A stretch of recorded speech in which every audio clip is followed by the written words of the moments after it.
How's it going guys, Jack here. Hope that you all managed to watch the latest NiceCity episode 4, for this one was definitely a feast for the eyes. You see, the Cyberpunk 2077 NiceCity episode 4 livestream that took place on October 15th showcased part of the high-rise and low-life in and out of Nice City. Yet this was not done through the showcasing of some gangs nor some major players in the game, but rather through fashion and vehicles. I think that I speak for many when I say that I was pretty excited when CDPR revealed these 4 posters on their Twitter in early 2019, namely the necessity of a style, style of a substance, substance of a style and substance. Well, a couple of days ago, CD Projekt Red took us through the 4-key style in Nice City and the whole new brandings.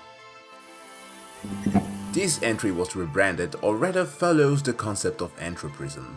Presumably inspired by the physical concept of entropy, this is a style that simply follows the causes of things, drawing its root from the atrocities following the global financial crisis of the Fourth Corporate War and the events of Cyberpunk Red. Setting 2077 as a time where the fundamentals of a technologically advanced society became scarce, messed up, decrepit so to speak. So it is why, in the impoverished regions of Nice City, those who only can afford the bare minimum roll in these junks. It's a wreck. My damn wreck. Here you find cars like the Mikagai Mai, which is a car that best reflects the necessity of a style mentality, which by the way can also be spotted in the 2019 poster. Bolstering a meager 70 horsepower, this car is developed by one of the oldest manufacturers in the cyberpunk world, Makigai, a Japanese manufacturer that has in the last 50 years spearheaded the production of cheap, compact passenger cars that unfortunately lack durability and quality. By the way, if this doesn't give you some vibes of Sleeping Dogs, I don't know what does. Now to be fair, in this economy class, one can still afford some more reliable utilitarian cars, like the new USA's very own Thornton, a Dodge-inspired vehicle line for the general public. With its up to 182 horsepower, 2 to 4 seaters, is ideal for the family or whatever utilities is now required to get the job done in Nice City.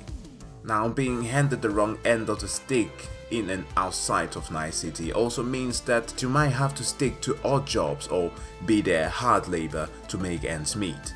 Which is where the Russian, it's the Vitaminia, Soviet Union manufacturer like Kaukaz who specialize in industrial transport come into play. Massive trucks like the Bratsk might be the one that you find yourself is to fulfill a job. Perhaps if you decide to say, Fuck them, fuck this job, fuck this city! You could go on a heist and in very GTA-like fashion create some mass chaos. The Indian Meher Motors, also known for their vans, is also found here. And lastly in this category you can find the Chinese manufacturer Archer. Guy or girl magnet. If you need to impress, look to this class alone. Moving on, next on the menu are those who've been stuck in the 1988 movie Akira. Well, I mean... Neon hair, illuminated tattoos, and chrome.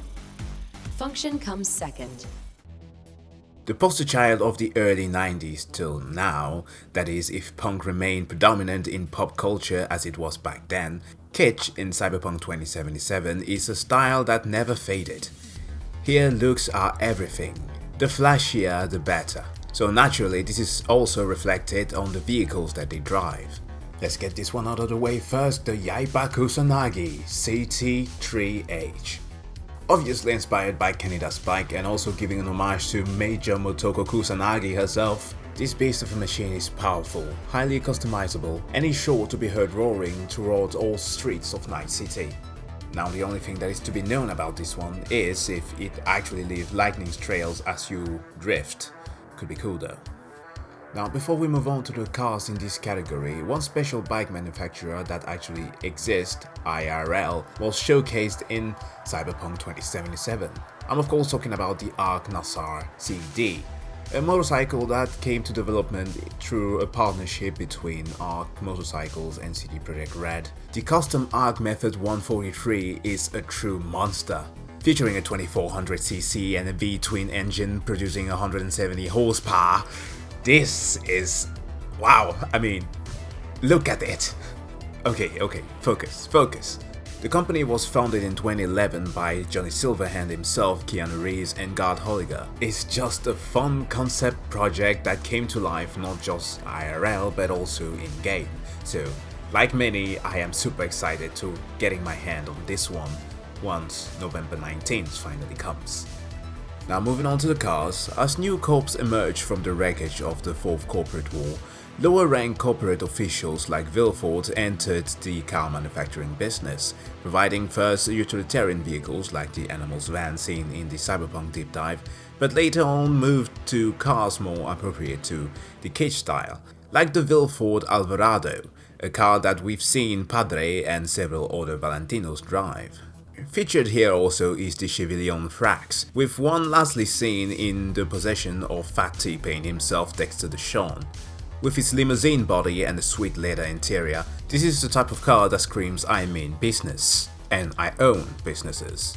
It is however to be noted that a slightly modified version of this car is also featured on the Substance Over Style poster, which is simply to say that there is an emphasis for certain characters to utilize a certain types of vehicles. Corporate officials might also be rolling in kitsch style cars, modified however, but will fit a certain archetype. But then again, you make the choice. Decked out in the latest techs are cars from the Delamain brand. Cars who, so far as we've seen, are operating as taxis only. Although taxi drivers are of course seen in Night City, however they might require a multipass. Anyways, these are cars that are driven by artificial intelligence, capable of transport through and to anywhere in Night City, for a reasonable fare of course.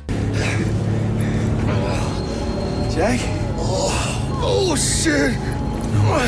Okay, that was perhaps a bit too dark, so let's lighten the mood with some street races. This is where you see brands like the Quadra, the car that was featured in the 48-minute gameplay and that we all fell in love with once we saw the Cyberpunk in-game trailer. With the Type 66 or Avenger, or even like other brands like Mitsutani, these cars are highly customizable, given how versatile, why did I say it like that, they appear to be. On-road or off-road, any place that seems to be reasonable to carry a street race is likely where you will see these types of cars.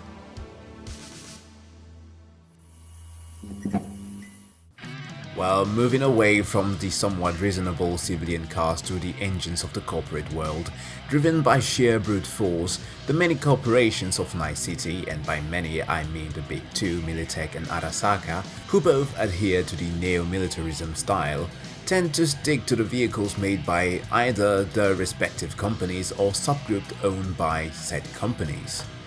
Featured in the 4th episode of The Wire was the Behemoth from Militech, a heavy-duty 515 horsepower armored truck that is sure to make you feel as if it were blessed by the Juggernaut itself. Arasaka also seemed to have similar models, yet with no specifications. We have, however, seen Militech driving in armored SUVs by the manufacturer Chevillon, like the possibly modeled Emperor here. Yet whatever it is on Arasaka's radar besides flying cars is yet unknown. Perhaps this little beauty here could be one of them. Also very interesting to see here is the heavy-duty Kuroka Zeya, a neo-militaristic vehicle that is seen transporting some barrels of some presumed chemical waste. Now, if in doubt, CDPR decided to be a bit on your face with it and showcased a modded version of it that presumably transports some radioactive waste.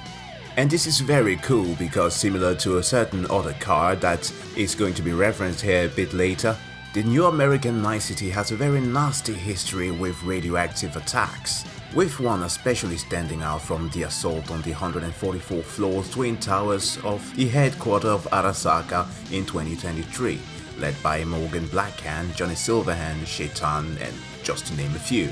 These events left Night City pretty much inhabitable until the 2040s.